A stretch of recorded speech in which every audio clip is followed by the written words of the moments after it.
विजेंद्र साहिब जी, मुद मंगलमय संत समाज, श्रद्धा मूर्ति देवियों एवं धर्म प्रेमी बंधुओं,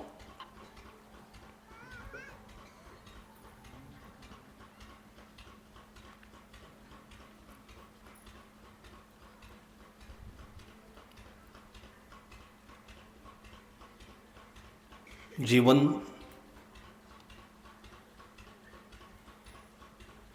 अपने आप में बहुत खूबसूरत है। अच्छे में अच्छा है, संपूर्ण है। जो कुछ भी हम बाहर ढूंढते हैं वो सब है। वो हमें मिले, हमारी संपूर्णता हमें दिखे, हमारी अच्छाई हमारी समझ में आए। इस साक्षात्कार के लिए हम लोग सत्संग में सम्मिलित होते हैं। अच्छे हैं तभी यहाँ बैठे हैं और बैठकर इस जगह को भी अच्छा बनाए हैं। जहाँ बैठेंगे वो जगह अच्छी होगी। अनायास ही कोई बैठता है तो निश्चित है वो अच्छा पनड़ी है। अनायास ही, किसी लालच में नहीं, कोई हेतु से नहीं, किसी के दबाव में नहीं, स्वतः अपनी खुशी से जब कभी भी बैठने का मन होता है वो जीवन की परम स्थिति होती है, जिसको समाधि और ध्यान कहते हैं। शब्द चमकदार हो जाते हैं, आध्यात्मिक हो जाते हैं, फिर उनका अर्थ भी कठिन हो जाता है। लेकिन जीवन के लिए सारे शब्द सरल अर्थ वाले हैं।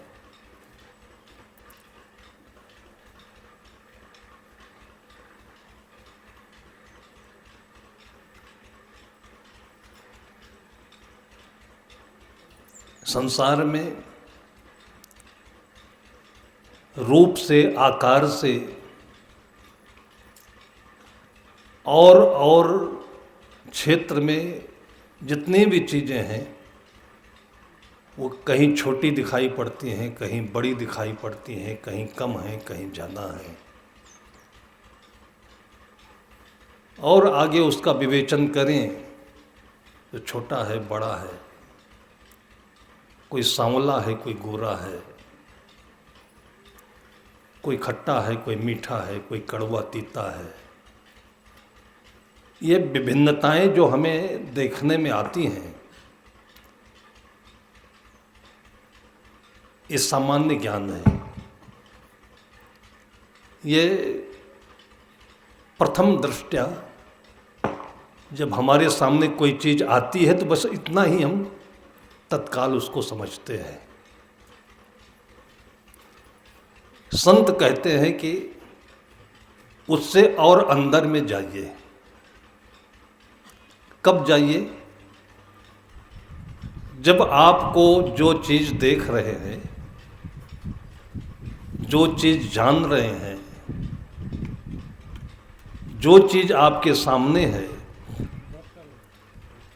उसको देखने से, सुनने से, समझने से, पाने से, उसके साथ रहने से आपको यदि कोई तकलीफ है तो फिर थोड़ा अंदर में जाइए। किसके लिए? अपने तकलीफ के कारण को समझने के लिए। और ये हमें करना ही पड़ेगा। और जब उसके भीतर जाएंगे तब जो हमें मिलेगा उसको हम सच्चा ज्ञान कहते हैं। वो सच्चा ज्ञान है। प्रथम दृष्टया जो हम देखते हैं वो सच्चा ज्ञान नहीं है। वहीं पर रुक जाते हैं, इसलिए फंसते हैं। उसी को मान लेते हैं, उसी में हम अपने आप लिपट जाते हैं, बंध जाते हैं। और कुछ समय के बाद में हमें लगता है कि धोखा हो गया। वो ऐसा नहीं है। हमारा शरीर जिसे हम देखते हैं पाया हुआ है, कभी इसमें सुख की अनुभूति होती है, कभी इसमें दुख की अनुभूति होती है। ये दोनों सच नहीं है। ये गोरा है, ये काला है, ये लंबा है, ये बुद्धिमान है, ये बुद्धिहीन है। ये जो कुछ प्रथम दृष्टया हमें महसूस हो रहा है, वो चाहे हम दूसरों के लिए हो चाहे अपने लिए हो, ये सच नहीं है। और सच यह है कि दुनिया इसी में फंसी है। ये सच धोखा है, ऐसा है नहीं है।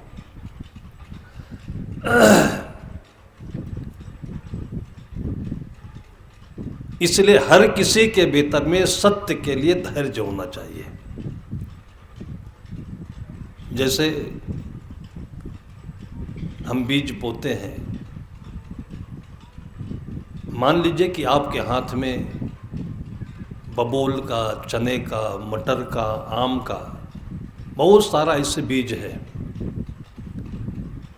उस बीज को प्रथम दृष्टया आप देखिए तो क्या लगेगा इसमें? पहली देख में तो कुछ नहीं लगेगा, क्या है ये? जब उसको हम बोएंगे, मिट्टी का स्पर्श देंगे, पानी देंगे और उसको मुक्त करेंगे, तब फिर धीरे धीरे धीरे धीरे वो सामने आएगा। और तब कहते हैं कि इसमें फल आया है, और तब कह सकते हैं कि ये बबूल का है क्योंकि इसमें कांटे हैं। और तब कहेंगे कि ये चने का है, इसमें स्वादिष्ट चना है। तब कहेंगे कि ये आम का है, ये मीठा है। समय लगा ना इसको समझने में। जो समय लगा इसको समझने में वो हमारी जिंदगी है। किसी को समझने में पूरी जिंदगी भी चाहिए। कब तक चाहिए? जब तक कि उस जिंदगी से आपका समाधान न हो जाए। और समाधान किसे कहते हैं? बराबर आ जाना, बराबर हो जाना। समाधान उसे नहीं कहते फायदा हो जाना। जैसे किसी ने हमको रसगुल्ला दिया, काला जाम दिया, अमृति दिया, जलेबी दिया, और हमें बहुत इच्छा थी कि बहुत दिन से मिठाई नहीं खाया, और किसी ने दे दिया, तो समाधान हो गया क्या? समाधान नहीं हुआ। ये प्रथम दृष्टया एक पहली भेंट है, पहली मुलाकात है हमारे और मिठाई की। अब जब खाएंगे उसको हम, और उसके 2 दिन बाद, 2 घंटे बाद जो आएगा वो उसका परिणाम है। वो परिणाम है, वो भी समाधान नहीं है। समाधान यह है कि 2 दिन बाद या 2 घंटे बाद भी शरीर में जाकर के मिठाई हमको कुछ हानि नहीं करे, रिएक्ट नहीं करे, नुकसान नहीं करे, गड़बड़ नहीं करे। तब क्या कहेंगे कि हाँ, अब परिणाम नहीं आया, समाधान आया। परिणाम भी वही है, समाधान भी वही है। हम और मिठाई बराबर हो गए। उसके लिए हमारे भीतर में जगह थी, वो खाते ही हमारे शरीर में शुगर बना। शुगर शरीर में एक ऊर्जावान तत्व है जो दिमाग तक पहुंच करके दिमाग को हाईलाइट करता है, और उसको हम अपने शरीर की शक्ति कहते हैं। गेहूं खाते हैं, चावल खाते हैं, और चीज़ें खाते हैं, ये पचकर हमारे शरीर में जाकर के शुगर ही बनता है, हमारा लीवर बनाता है।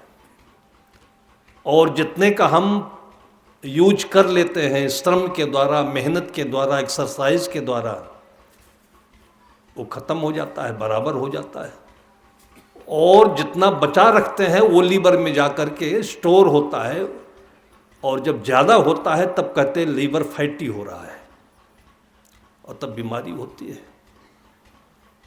लेकिन आदमी के पास ज़्यादा पैसा हो जाए तो नहीं कहेगा कि फैटी हो रहा है, तब कहता कि अमीर हो रहा है, खुश होता है। शरीर में मोटापा बढ़े तो कांखता है, चलने में दिक्कत आती है, और कहता है कि भगवान किसी को ये मोटापा तो नहीं दे। दुबले को देखता है, खुश होता है, और देखता है कि कैसा चहक रहा है, कूद रहा है, हंस रहा है।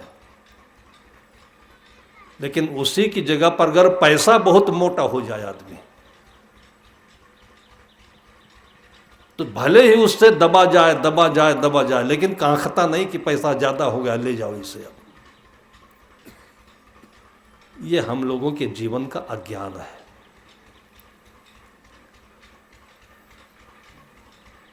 इसी को समझने के लिए, दूर करने के लिए, हम और प्रकृति ये दोनों समान होने के लिए, जो बड़ा है वो भी हमारे लिए बड़ा नहीं है, क्योंकि हमारे लिए तो थोड़ा चाहिए बस। उदाहरण संत लोग देते हैं समझाने के लिए कि दो मक्खियाँ चाशनी से भरी कड़ा है,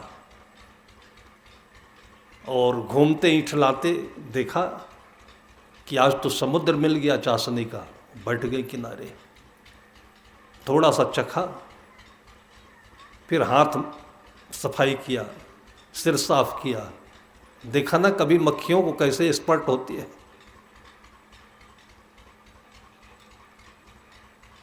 फिर एक मक्खी बोलने लगी, बहन अरे तुम बुद्धू हो, किनारे क्या बैठी हो, चलो बीच में आराम से बढ़िया से खाया जाए।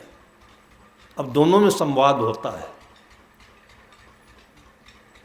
उसने कहा क्यों, कुछ दिक्कत है किनारे? कहा इतना बड़ा चाशनी का कड़ा भरा हुआ है, क्या किनारे? इसमें थोड़ा थोड़ा चाटोगी, बीच में चलो ना, ठीक से खाया जाए। तो उसने कहा तुम अपने को भी देख रही हो कि नहीं? तुमको केवल कड़ाह दिखता है, अपनी जिंदगी नहीं दिखती है। उसने कहा तुम्हारे पास लगता है कि अकल वकल कुछ कम है क्या? उसने कहा ठीक है, आजमा लो, तुम्हारी अकल जितनी है। वो बैठी रह गई और वो जाकर के बीच में कूद गई। उसके पैर भी फंस गए, पंख भी फंस गए, फिर उसी में छटपटा रही है। तब किनारे वाले मक्खी कहती है कि दीदी पेट भरा नहीं अभी क्या? पेट भर गया हो तो आ जाओ किनारे। उसने कहा भरा तो कुछ नहीं है, सब खाली है भीतर, लेकिन हमारा हाथ पैर पंख सब भर गया है। जहाँ भरना चाहिए वो खाली रह गया, और जहाँ से उड़ना चाहिए था वो सब भर गया। मजबूर थी, वो भी क्या करती। ये छोटे और बड़े का जो अंदाज है, वहम है, ये जिंदगी के लिए इन्हीं दो मक्खियों का उदाहरण है, बहुत खतरनाक।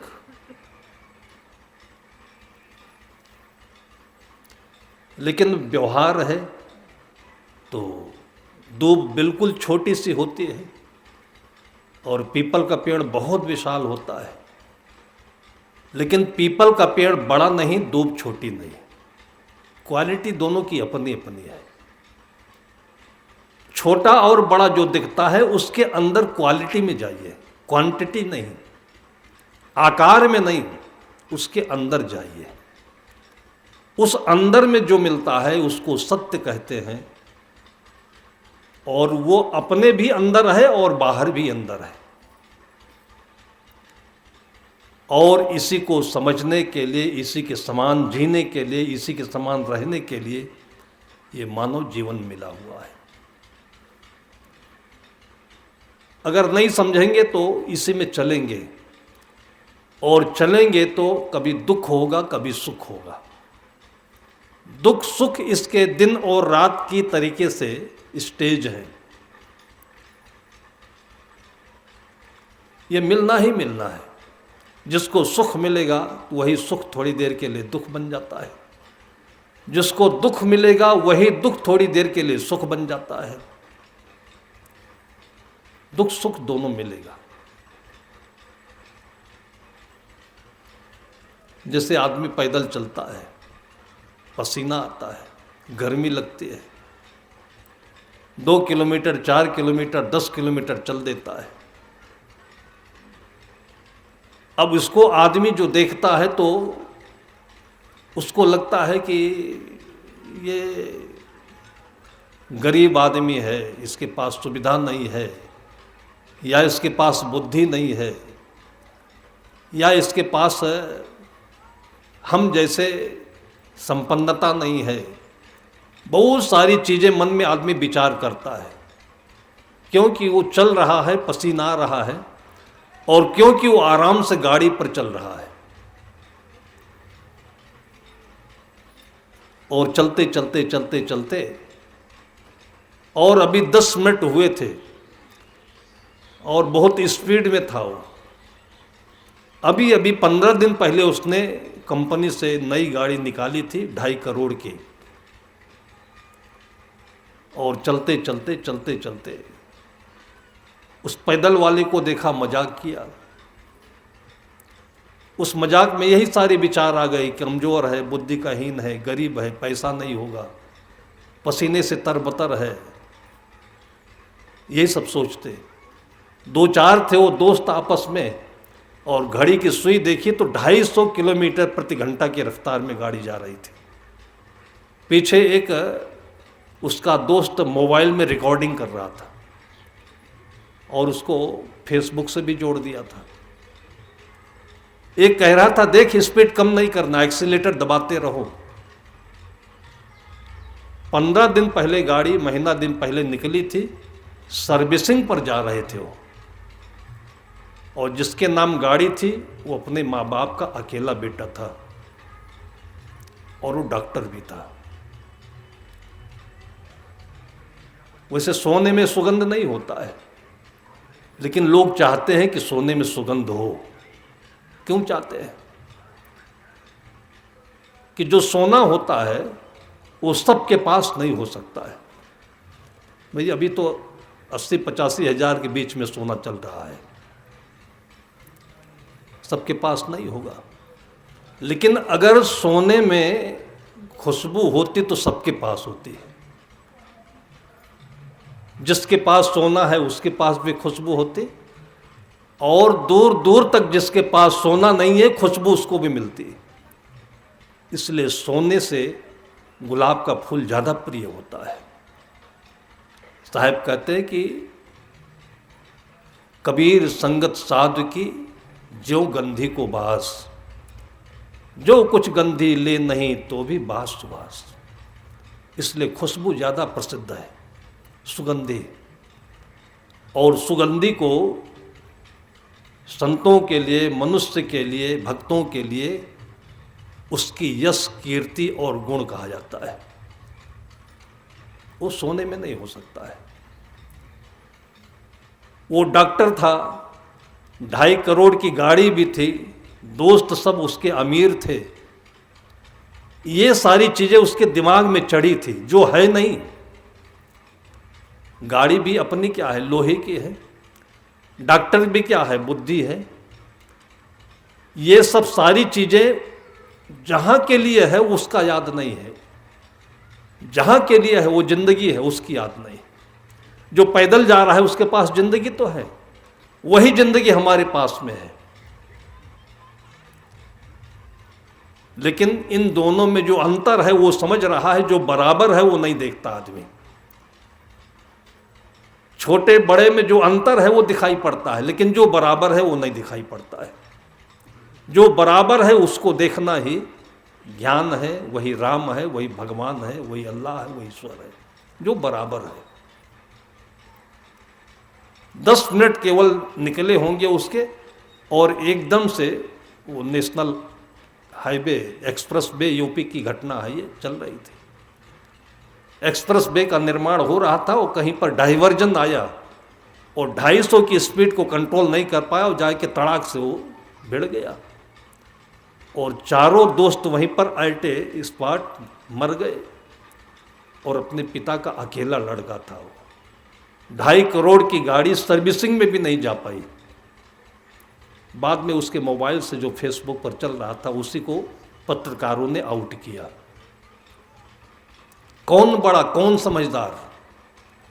इन दोनों घटनाओं, ये जो घटनाएं एक साथ घटी हैं, इसमें कौन बड़ा कौन समझदार? जो अपनी जिंदगी को समझे। संतों ने अपने जीवन के ज्ञान को सब जगह देखा, सब जगह लागू किया। संत कहते हैं कि शरीर से, शरीर के संबंध में जितनी भी चीजें हैं, इनसे जीवन का थोड़ा सा संबंध है, बस बहुत थोड़ा सा संबंध है, और कुछ भी संबंध नहीं है। कोई भी संबंध नहीं इससे जीवन का। हम जो एक कपड़ा पहने हुए हैं, आजकल मैं सुनता हूं पहनने का मन भी नहीं है और पहनने को हमको मिलेगा भी नहीं हो, दोनों बराबर है। लोग कहते हैं कि सफारी सूट 10,000 से लेकर के फिर लाख, 1.5 लाख, 5 लाख, कितने कितने का लोग कहते हैं। हम कहते हैं कि सफारी सूट पहन करके चलोगे तो धरती पर पैर रहेगा कि नहीं रहेगा? ऊपर से आसमान रहेगा कि नहीं रहेगा? खाओगे तो जल्दी हजम हो जाएगा क्या? सोओगे तो गहरी नींद आएगी क्या? कुछ भी एक गुण बताओ, उसकी विशेषता बता दो हमें। बस इतना है कि दिमाग में एक भारीपन है, एक दबाव है, तनाव है कि इतना महंगा है।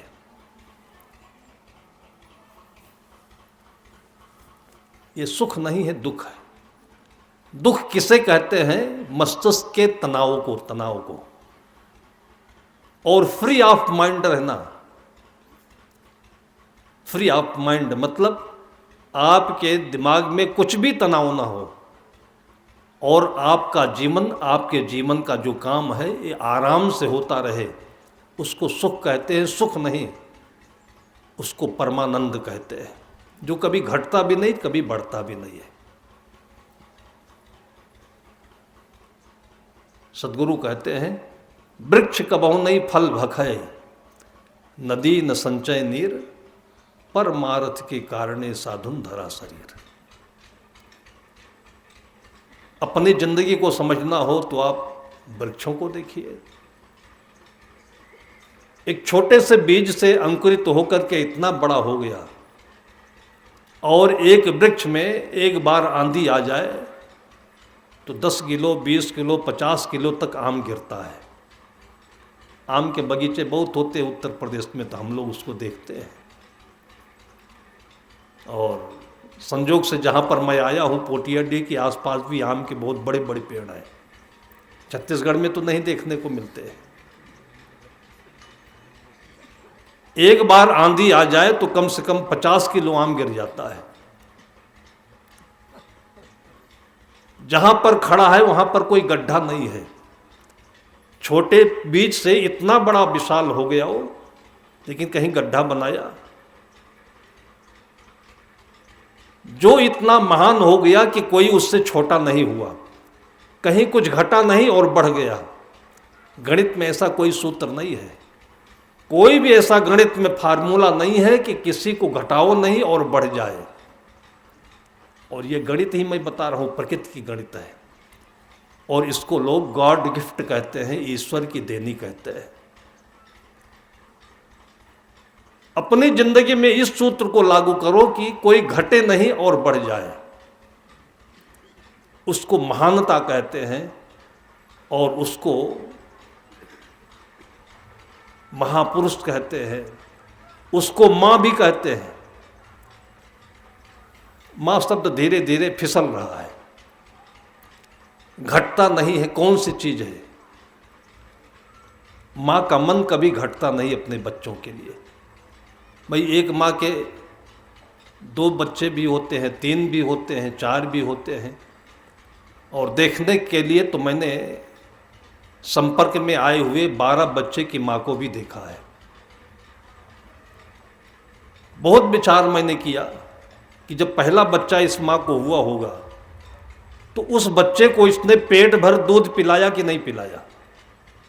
आप सोचिए, मुझे लगता है पिलाया होगा। कभी भी किसी माँ ने नहीं सोचा कि दूसरा बच्चा आएगा तो उसके लिए मैं बचा लूं। सोचा होगा? पिता भी नहीं सोचा होगा। क्यों नहीं सोचा? क्योंकि वो गणित नहीं पढ़ा था। आज जो ये चीजें हमारे मन में हो रही हैं, भाई के लिए, पड़ोसी के लिए, घर में पति पत्नी के लिए, ये जितना सोच विचार और दिमाग का ये गुणा भाग है, ये गणित है।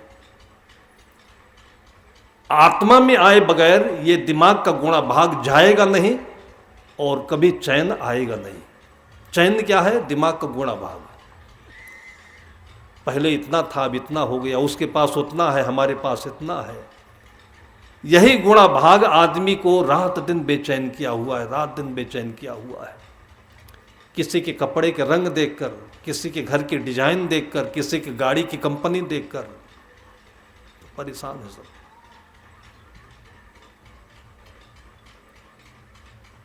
एक लड़की 93% नंबर लाई हाई स्कूल में और इतना रो रही थी, इतना रो रही थी। उसके दादा हमारे कार्यक्रम में आए बैठे थे, एकदम से मोबाइल बजा और उठ करके गए। फिर वो घबराई जैसे नजर आए। मैंने कहा हुआ क्या? तो बोले नातिन हमारी बहुत रो रही है, आज हाई स्कूल का रिजल्ट आया। मैंने कहा क्यों? कहा उसकी जो सहेली थी साथ साथ जाती थी, उसके 95% नंबर थे। हम लोग जब पढ़ते थे तो किसी को फर्स्ट क्लास मतलब 60% मिल जाए तो पूरे जिले में नाम होता था,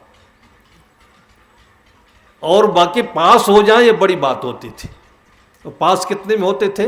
33% में पास हुए। इतनी खुशी मिली, इतनी खुशी मिली, पास हो गए बस।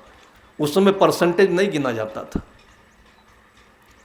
और बल्कि उस समय तो कहावत लोग कहते पढ़ब लिखब की ऐसी तैसी, पता नहीं छत्तीसगढ़ में थी कि नहीं कहावत, पढ़ब लिखब की ऐसी तैसी, छोलब घास चराऊ भैंसी। ऐसे लोगों को भी मैंने देखा है कि इतनी अच्छी जिंदगी वो जिए हैं। ग्वाला थे और 2-4 गाय भैंस रखे, बाग में चले गए, चराए और आए, फिर नहाए धोए, सफ़ेद कपड़ा पहनते थे और उनका कपड़ा कभी मैंने गंदा नहीं देखा। क्रीम कलर का होता था मार्गिन का कपड़ा, और नियम था कि बगैर स्नान किए वो पूजा पाठ किए भोजन नहीं करते थे। तो 11-12 बजे जानवर को वहाँ बाग में रख करके आते थे, नहाए धोए, फिर पूजा किया थोड़ी देर, फिर खाए और फिर चले गए। दिन भर वही गाय पशु को खिलाना चराना। उनको कभी भी मैंने सिमटन में नहीं देखा, तनाव में नहीं देखा। जो हमारे दिमाग में मस्तिष्क पर तनाव की लकीरें आ जाती है वो नहीं देखा मैंने, और बीमार नहीं देखा कभी उनको मैंने। अगर जीवन की तुलना आप करिए, एक अमीर से अमीर आदमी, करोड़पति, अरबपति, खरबपति, वो यही तो चाहता है कि बीमारी ना हो, मन में तनाव ना हो। हमारे आस पास में, परिवार में, आश्रय में रहने वाले लोग हमसे खुश रहे। तो ये चीज़ तो पहले हमने गांव में भी देखी है। पूरी संपन्नता का, प्राप्ति का, उपलब्धि का जो कुछ भी सार है वो यही है। और तभी सदगुरु ने कहा कि साईं इतना दीजिए जामे कुटुंब समाए, मैं भी भूखा ना रहूं साध न भूखा जाए। क्योंकि ये संसार वो धर्मशाला है जिसमें आकर के फिर चले भी जाना है। ऐसा तो है नहीं कि बस आ गए तो अब झंडा ही गड़ा ही रहेगा। कमा लो चाहे जितने हीरा मोती, पर याद रखना कफन में जेब नहीं होती। ये हमारे जीवन का शुद्ध ज्ञान है। ये पाले, समझ में आ जाए तो समान हो गए, समाधान हो गया। फिर उसको कोई दुखी नहीं कर सकता है।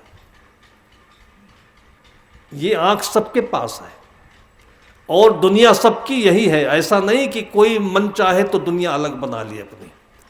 घर के डिजाइन अलग हो सकते हैं, कपड़े का पहनावा अलग हो सकता है, लेकिन भूख है, प्यास है, नींद है, प्रेम है, ये अलग नहीं होते, सबके एक जैसे होते हैं। बल्कि हमारे ऊपर एक मानंदी का बहुत बड़ा मैल चढ़ा हुआ है। जैसे आदमी के शरीर में कभी कभी देखा होगा, ये चमड़ी मोटी हो जाती है और इतना खुजलाता है, इतना खुजलाता है, कभी उससे पानी निकलता है, कभी उससे सफ़ेद प्रकार का धूल निकलता है, और डॉक्टर को दिखाते हैं तो डॉक्टर बोलता है एक्जिमा हो गया है। खुजली है, एक्जिमा एक प्रकार का रोग है। पूरी जिंदगी भर इस पैसे को खुजलाते रहना है, जो फालतू वाला काम। जिसके पास 100 एकड़ 200 एकड़ जमीन हो, खुजलाते रहो। खाना कितना है, प्रयोग में कितना आना है। अब जिसके पास बड़ा दिल है तो 10 20 50 लोगों को सहयोगी रख लेता है, वो काम करता है, उसकी भी जीविका चलती है, परिवार चलता है, अपना भी चलता है। लोग कहते बड़ा देवता व्यक्ति है, बड़ा भगवान जैसे लोगों को भाव देता है, क्योंकि उसको यह पता है कि हमारा काम तो 5 एकड़ में भी चल सकता है। लेकिन अब प्रारब्ध कह लीजिए, किसी कारण बस कह लीजिए, उसके पास में अगर 1000 एकड़ जमीन है तो जानता है कि हमारी जरूरत की नहीं है ये। और जरूरत किसकी है? दुनिया में पानी बहुत है, दुनिया में फल बहुत हैं, खाना बहुत है, लेकिन उस पर अधिकार किसका है? जिसको प्यास हो उसका अधिकार पानी पर है, जिसको भूख है उसका अधिकार भोजन पर है। कितना है? जितनी भूख है। तो हमारा जो लाइसेंस है वो केवल इतने का बना है, और बाकी केवल आपके नाम कागज पर लिखा हुआ है, लेकिन भूख होगी तभी। ये शुद्ध ज्ञान है, ये सबसे बड़ा जीवन का विज्ञान है। सद्गुरु याद करते हैं, उस वृक्ष के समान अपने मन को बनाइए, जो एक बार के झकझोर में कोई आता है डंडा मार देता है और 10 20 आम तो गिर ही जाते हैं। अपना मन भी ऐसे बना लीजिए कि अगर आपको एक बार कोई ताना दे दे, व्यंग बोल दे, गाली दे दे, तो 10 20 मिठाई उसको खिला दीजिए आप। ये हो सकता है कि नहीं हो सकता है? जब पेड़ पौधे कर सकते हैं तो इंसान कैसे नहीं कर सकता है? हम कहते कभी आप प्रैक्टिकल ही कर लीजिए कि आपकी बहू कहा ना माने, वो आप फिर भी प्रसन्न रहिए, क्या दिक्कत है? कौन सा एक्जिमा है कि आपको खुजला रहा है हमेशा? ये मन की बात है। मन से इतना विराट बन जाइए, और विराट का मतलब जिसकी कोई सीमा नहीं, उसमें सभी के लिए भावना हो जाए, सबके लिए प्यार हो जाए, और वही है जीवन की मुक्ति। और हर हमेशा के लिए वो सत्यम शिवम सुंदरम होता है, उसको कोई भी दाग नहीं लगा सकता है, जैसे आकाश में दाग नहीं लगता है। महाराजा रणजीत सिंह हुआ करते थे, पंजाब के नरेश। एक बार उनकी सवारी आ रही थी। अब जैसे प्रधानमंत्री आया तो लोग भीड़ इकट्ठा कर लेते हैं, भाई हमारे देश का एक महत्वपूर्ण नागरिक है, कैसे है, क्या है। मोदी जी कभी कभी कहे, मैंने सुना, पत्रकारों ने पूछा कि आप 4 घंटा केवल सोते हैं, 20 घंटा से ऊपर आप काम करते हैं, और आप इतने स्वस्थ कैसे रहते हैं? तो मोदी ने कहा कि आजकल मैं इतना गाली खा रहा हूं, ये गाली खाने से हमारे शरीर में ताकत बढ़ती चली जाती है। भाई इन नेताओं को देख करके भी आपके अंदर में बुलंदता आनी चाहिए। गाली भी खाते हैं, मार भी खाते हैं, जेल भी जाते हैं, और फिर भी आपके सामने आराम से हंसते हुए आते हैं कि नहीं आते हैं? लेकिन हम लोग इतने मानते हैं कि वोट मांगने आया है। अरे आपको कुछ देने भी तो आया है। कितने डंडे खाने के बाद, इतनी गाली खाने के बाद, इतना अपमान सहने के बाद भी अगर खुश रहे तो आपको कम से कम ये प्रसाद तो देने आया है कि आप भी खुश रहा करिए। वोट चाहे जिसको दीजिए। महाराजा रणजीत सिंह की सवारी जा रही थी, गांव के किनारे सब देखने वाले खड़े, बच्चों को कोई चिंता नहीं, क्योंकि बच्चों को राजा और प्रजा से क्या मतलब, वो अपनी मस्ती में है। एक दूसरे का संबंध ज्यादा बनता है चाहना से, कामना से। आपको जितनी कामना अधिक होगी उतने ही आपके रिलेशन ज्यादा होंगे, दोस्त ज्यादा होंगे। और वो दोस्त ऐसे होंगे जैसे बैर के कांटे होते ना, एक दूसरे को फंसाते हैं, क्योंकि दोनों टेढ़े होते हैं। जितनी आपकी इच्छा बलवती होगी, ज्यादा होगी, कामना ज्यादा होगी, उतना आप सब में फंसे रहोगे, पीछे पीछे दौड़ना पड़ेगा सबके। और अगर सासू में कोई इच्छा नहीं है तो बहू पीछे पीछे चलेगी कि मेरी मम्मी मुझको कभी कहती नहीं, कुछ मांगती नहीं, तो ध्यान रखेगी। अगर वो रोजाना दिन में 4 बार बोले कि तय पानी नहीं देती मुझे,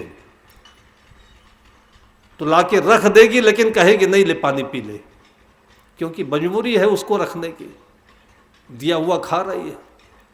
दोनों योग में अंतर है ना, एक को गुलामी कहते हैं और दूसरे को भक्ति कहते हैं। भक्ति उसे कहते हैं कि बगैर चाहे एक दूसरे का ख्याल करे, एक दूसरे को याद करे,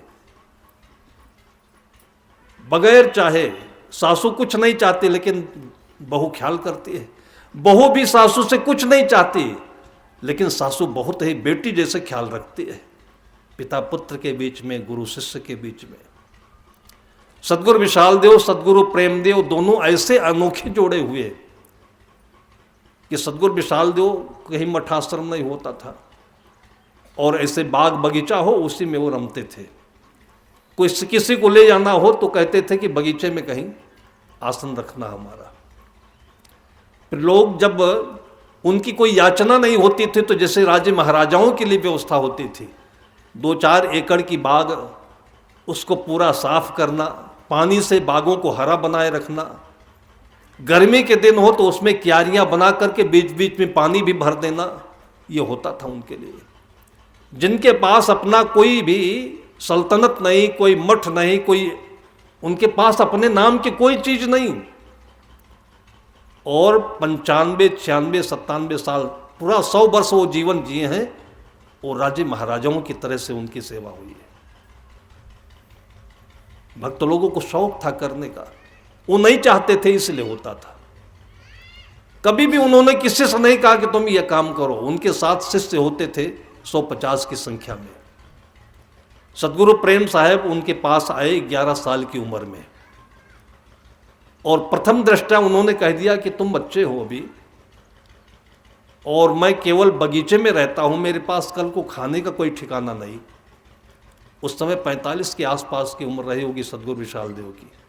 300-400 किलोमीटर दूर से चलते फिरते 11 वर्ष का बालक, रास्ते में अयोध्या मिली, अयोध्या के बड़े बड़े आचार्य मिले, मंडलेश्वर मिले, गद्दी नसीन मिले, और हर आश्रम वाले चाहते कि मुझे अच्छा लड़का मिले, उसको महंत बना दो, लेकिन कहीं भी किसी की महंती के प्रति उन्होंने निगाह नहीं रखी। चलते फिरते कहीं आम पका खा लिया, कहीं जामुन गिरा खा लिया, और जब सदगुरु विशाल देव को देखा जिनके पास कुछ भी नहीं था, 11 वर्ष की वो आंखें कैसे पहचान ली कि इनसे हमारा कल्याण होगा। ये जिंदगी है। वो बोले कि तुमको नहीं रख सकते। थोड़ी दूर जाकर बैठे और रोने लगे।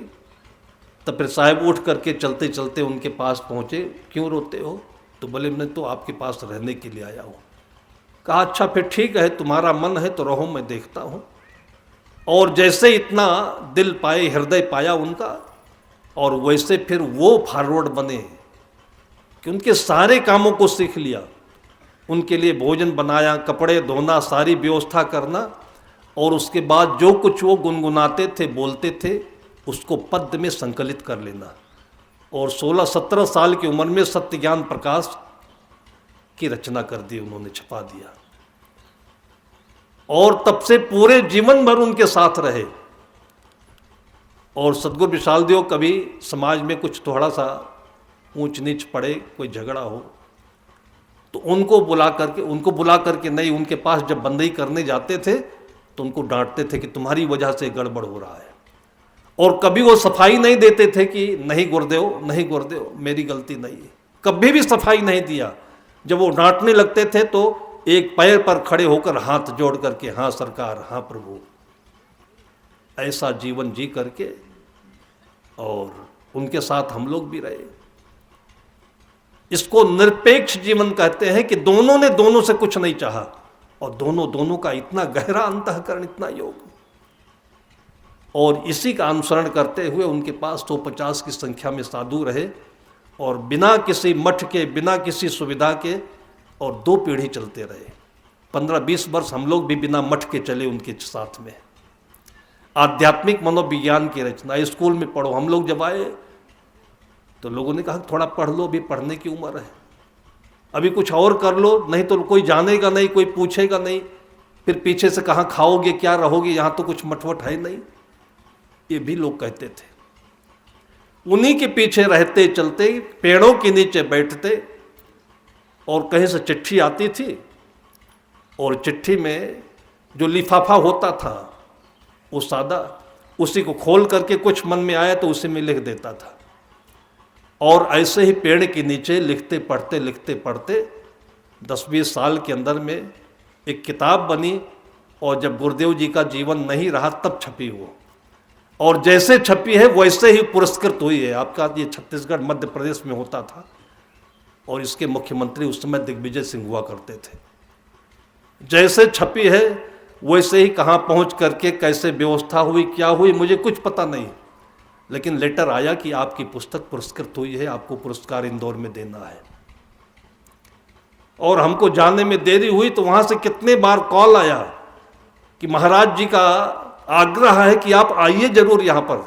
उन्होंने सोचा हो सकता है साधु है और साधु को कोई भरोसा नहीं, तो उन्होंने कहा कि पहली बार की व्यवस्था है, आप इसको डिनाई मत करिएगा, आइएगा जरूर। ऐसे भी हो सकता है। आज थोड़ी थोड़ी असुविधा, मोबाइल नहीं, वो बच्चा कहता हम पढ़ने नहीं जाएंगे, उसके लिए जीन्स शर्ट नहीं मिले, पैंट नहीं मिले, पढ़ने नहीं जाऊंगा, स्कूटी नहीं मिले, पढ़ने नहीं जाऊंगा। क्या पढ़ रहे हैं? और माता पिता भी यही है कि यही दिखाते रहते हैं लोगों को। जो जीवन है और ज्ञान है, इसको हमारे भारतीय परंपरा ने, ऋषि मुनियों ने जो गहराई में जाकर के और जैसे समुद्र के तल में जाकर के और वहाँ के गहरे रत्नों को खोज करके सामने लाकर रख दिया, वो हमारी भारतीय परंपरा का यह ज्ञान है जिसकी चर्चा आज हम आप लोगों के सामने करते हैं। और यही वजह है कि ऐसे गांव में भी रह करके इतने लोग, और ऐसे लोग मैं देखता हूं कि अभी रास्ते में आते आते चारों तरफ धान की हरियाली, वो है वो कीचड़ में, इसको मशीन ने तो नहीं लगाया होगा, इसमें माएँ बहनें अपने कपड़े को ऊपर उठा करके अंदर गई होंगी, उनके पैर में कीचड़ लगा होगा और तब ये हरियाली दिख रही है।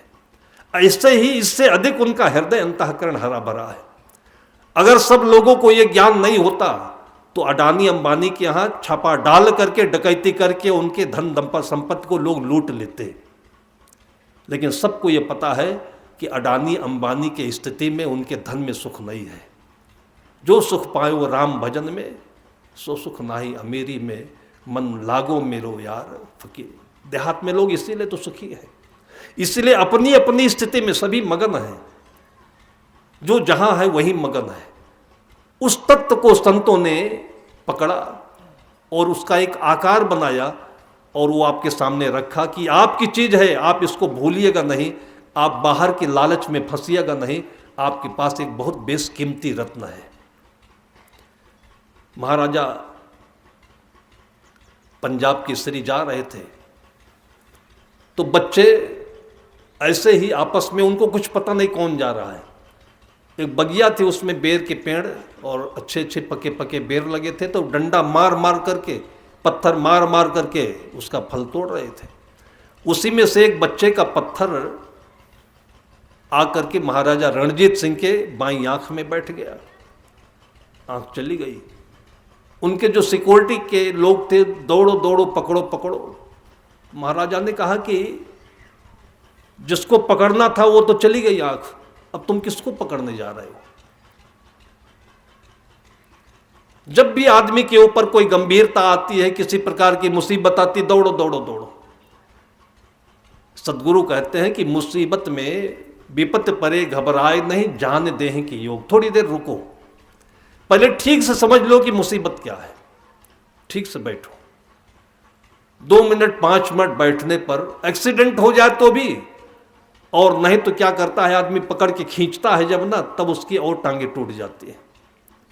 किसी भी परिस्थिति में आप थोड़ी देर बैठने का अभ्यास रखिए और देखिए मुसीबत वहीं से कम होने लगेगी। बीमारी में भी, किसी झगड़े में भी, किसी अनबन में भी, कोई कहा ना माने तो भी।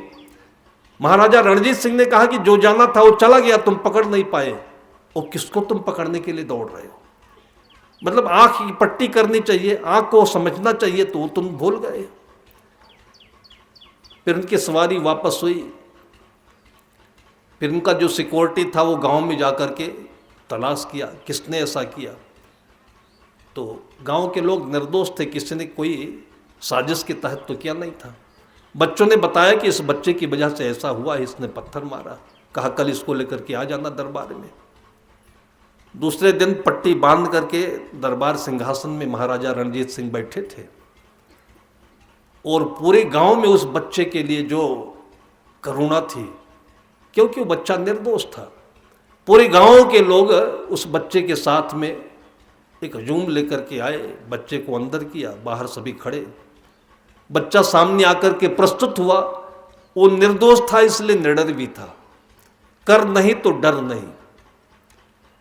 आप अपने भीतर के सत्य को पहचान लीजिए, कोई भी आपको डरा नहीं सकता, हरा नहीं सकता, डिगा नहीं सकता है।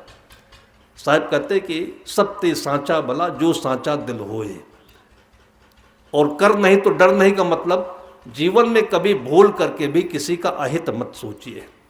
हित चिंतक सबके बनो जौन दशा में हो, और देखिए आपको सपने में भी डर नहीं लगेगा, और डर नहीं लगेगा तो हर जगह आपका शिखर ऊंचा ही होता जाएगा। परीक्षा में लोग फेल जो होते हैं वो डर से फेल होते हैं, पढ़ाई की कमी से नहीं फेल होते। घर से निकलते ही उसकी माए, उसके घर वाले पीठ ठोका करते हैं, देख ठीक से पढ़ना, ठीक से देखना। जितना ठोकते हैं उतना ही डरता जाता है कुछ गड़बड़ ना हो जाए। एक बार माँ आशीर्वाद दे दे कि बेटा चिंता नहीं करना, तू खेलने जा रहा है, परीक्षा देने नहीं जा रहा है, और देखिए आपका नंबर उसका हाईएस्ट होता है कि नहीं होता है। डर भरा हुआ है, किसकी वजह से? क्योंकि आपके भीतर में बहुत सारी कामनाएं हैं, ये हो जाए, वो हो जाए, वो हो जाए। अरे जिंदगी है तो सब होगा, आप चिंता क्यों करते हो? जो इस संसार में है आपके लिए ही है। ये मोबाइल बना आपके लिए। अभी 15-20 वर्ष पहले लोग तरसते थे टेलीफोन लगाने के लिए। आश्रम में टेलीफोन का कनेक्शन लेना हुआ तो हम लोग बहुत सोचते रहे कि साधु को टेलीफोन रखना चाहिए कि नहीं चाहिए। फिर गांव वालों को इकट्ठा किया, विमर्श किया, कोई कहे नहीं रखना चाहिए, कोई कहे रखना चाहिए। तो जो टेलीफोन का कनेक्शन का देने वाला था विभाग का, वो कहा महाराज जी आप इतनी बदकही क्यों करते हैं? एक दिन ऐसा आएगा कि सबके हाथ हाथ में टेलीफोन होगा, तब कोई नहीं जानता था कि मोबाइल चलेगा। कहा एक दिन ऐसा आएगा। आया तो हम लोगों के पास भी आ गया। तो जब आएगा कोई चीज तो आपके पास भी आएगा। ऐसा नहीं कि आप उसको दौड़ने के लिए, छीनने के लिए दौड़ोगे तब आएगा, आएगा पक्का आएगा। आज सरकारी मोबाइल बांट नहीं रही आपको। कोई दिन ऐसा भी होगा कि घर घर को गाड़ियां भी बढ़ जाएगी। कोई दिन ऐसा भी होगा कि इसको छोड़ करके आपको इतना ये टेंशन पैदा कर देगा कि इसको छोड़ करके 2-4 दिन के लिए आपको वनवास करना पड़ेगा। घबराइए नहीं इसके लिए। नौकरी भी मिलेगी, पैसा भी मिलेगा। इसलिए बच्चों को कभी डरा कर परीक्षा में मत भेजना, आशीर्वाद देकर भेजो। आशीर्वाद उसके डर को समाप्त करता है। वो लड़का निडर था, सामने गया, खड़ा हुआ, प्रणाम कर लिया। महाराजा ने पूछा कि तुमने पत्थर क्यों मारी? उसने कहा सरकार मैंने पत्थर मारी कि बेर के पेड़ से मुझे भूख लगी थी, फल गिरता। कहा कितने फल पाते? उसने कहा कि एक बार पत्थर मारता था तो 4-5 फल आ जाते थे। इतना ही बोलते ही उस मासूमियत में उसके चेहरे पर, कहते बच्चा भगवान होता है, उसके अंतर से जो बातें आ रही थी वो नहीं बोल रहा था, भगवान बोल रहा था, क्योंकि उसमें निडरता थी, मासूमियत थी। महाराजा रणजीत सिंह के मन में आया कि एक पेड़ ऐसा है कि जो एक पत्थर मारने वाले को 5-7 फल देता है, मैं ऐसा नालायक हूं कि इसको दंड देने जा रहा हूं। तुरंत उनका निर्णय बदला और अपने मंत्रियों से कहा कि इसके नाम 7 गांव की रजिस्ट्री कर दो कि दोबारा कभी इसको किसी पेड़ पर पत्थर नहीं मारना पड़े। यह निर्णय सुनते ही बाहर के खड़े जितने भी ग्रामवासी थे, महाराजा रणजीत सिंह की जय हो, और आज तक उनकी जय जयकार चल रही है। यह निर्णय है। संत गुरुजनों ने कहा कि वृक्ष कबहु नहीं फल भगय, नदी न संचय नीर, पर मारथ के कारणे साधुन धरा शरीर। साधु का मतलब सब कोई साधु है। हम तो देखते हैं कि जो गाय पालता है, गोबर निकालता है, दूध निकालता है, तब हमारे पास आता है, वो भी साधु है। कोई शहर में रहकर कुर्सी पर बैठकर 5 लाख रुपए भी प्रति माह सैलरी पाए तो भी बगैर गोबर हाथ में लगाए दूध नहीं मिलेगा। वो नहीं लगाता, कोई और लगाता होगा। जब भी आपके मुख में दूध जाता है तो उसकी एक बार याद करके श्रद्धा दे दीजिए उसको आप, वो भी साधु है। अनाज कहाँ से आता है, दूध कहाँ से आता है, जिंदगी कहाँ से आती है, ये सारे पूजनीय हैं और सबको मिलाकर जिंदगी बनती है। ये जिंदगी महान होनी चाहिए क्योंकि ये स्वयं में महान है। आज सबके दिलों में जो महान तत्व विराजमान है उसको सदगुरु कबीर साहब राम कहते हैं। वो राम जगे और सबकी आत्मा बने। इसी शुभकामना के साथ अभी की चर्चा को यहीं पर विराम देते हैं। प्रेम से बोलिए।